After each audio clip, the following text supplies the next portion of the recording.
Mon nom est Amélie Proulx, je suis artiste en art matériel. Je vis et travaille à Saint-Nicolas, près de Québec, et la porcelaine est mon matériau de prédilection. Dans cet atelier, je vais vous présenter la méthode que j'utilise pour réaliser différents motifs floraux qu'on retrouve souvent dans mes sculptures et dans mes installations. Ces motifs floraux ne représentent pas une sorte de plante ou une variété de fleurs en particulier, mais viennent davantage évoquer la flore en général et aussi le passage du temps et la transformation qu'on peut observer dans différents phénomènes naturels. Je réalise ces motifs-là depuis plusieurs années et pour moi, ce processus-là est un peu comme un ancrage dans ma pratique, en fait. Les gestes répétitifs que je dois faire pour les réaliser m'amènent dans un état propice à la création. C'est un peu comme si j'entrais dans un état de méditation ou si je réalisais une chorégraphie. Et souvent, à travers le faire, de nouvelles idées vont jaillir et mon processus va s'en aller dans des directions inattendues qui vont me surprendre moi-même.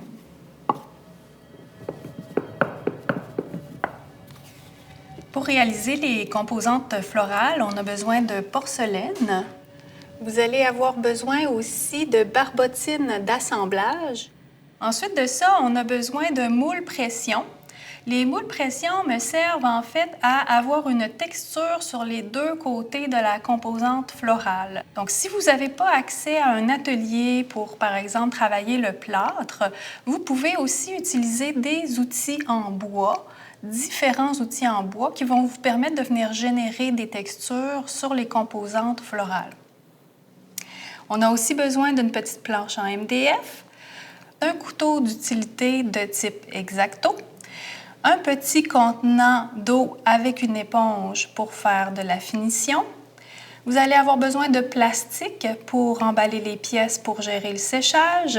Vous allez avoir besoin d'un tablier pour rester bien propre, d'une éponge légèrement humectée, d'un linge à vaisselle pour vous essuyer les mains et d'une planche pour entreposer les pièces que vous allez réaliser. Finalement, vous allez travailler idéalement sur une surface qui peut absorber une certaine quantité d'eau. Personnellement, j'aime beaucoup travailler sur une planche en MDF, mais vous pourriez, par exemple, travailler sur un morceau de canevas et puis ça pourrait tout aussi bien fonctionner. Donc, pour réaliser les composantes florales, on va travailler par étapes. Et la première étape, c'est qu'on va se fabriquer des petits colombins en porcelaine à partir d'une plus grosse boule de porcelaine. On va venir les rouler comme ça dans la paume des mains et on va s'en fabriquer comme ça plusieurs qu'on va pouvoir utiliser éventuellement pour réaliser la deuxième étape. On peut travailler à partir de la forme de colombin ou travailler à partir d'une petite forme de boule, de sphère, comme ça ici, pour réaliser un autre motif floral.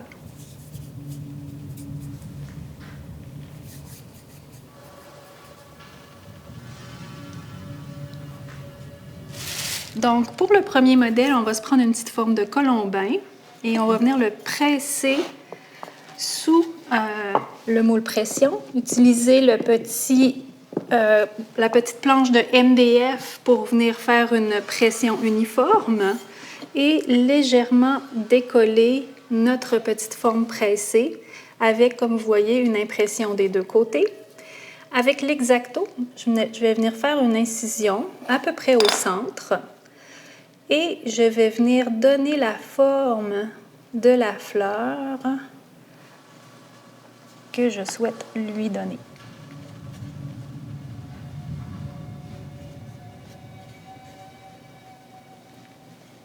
Donc, un autre type de fleur, en fait, que j'en réalise deux différents types avec cette texture-là ici.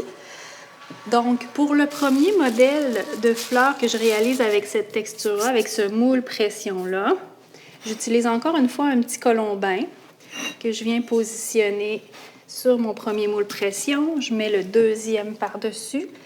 Avec la petite planche de MDF, je viens faire une pression plus uniforme.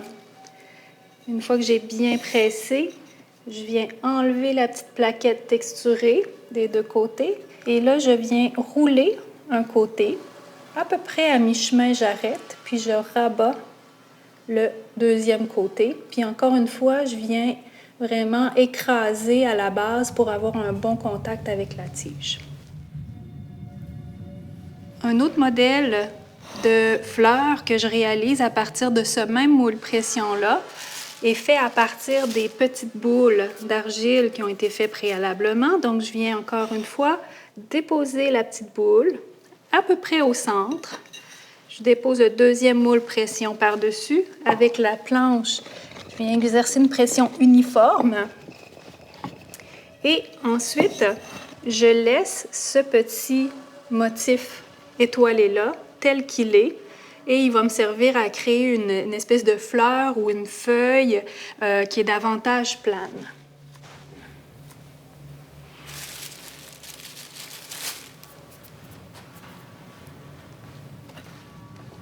Alors, quand on a réalisé une certaine quantité de composantes florales, ce qu'on peut faire, c'est d'appliquer une légère finition sur les composantes pour enlever certaines marques indésirables. Donc, on a besoin d'une petite éponge légèrement humectée, puis on vient simplement lisser les contours pour enlever les petites marques qui sont peut-être un peu moins intéressantes visuellement. À ce moment-là, on a une finition plus uniforme.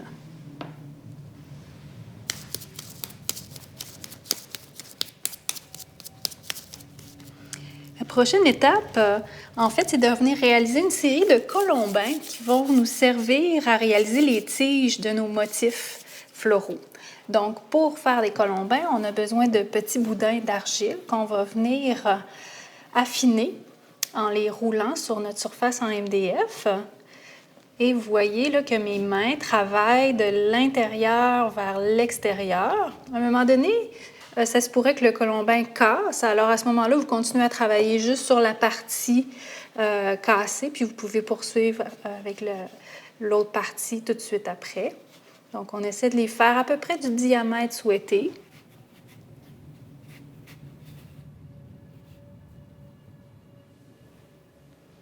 Alors, je suis maintenant prête pour l'assemblage des motifs floraux. Donc, à côté de moi, ici, j'ai ma planche avec les colombins qui ont été faits préalablement.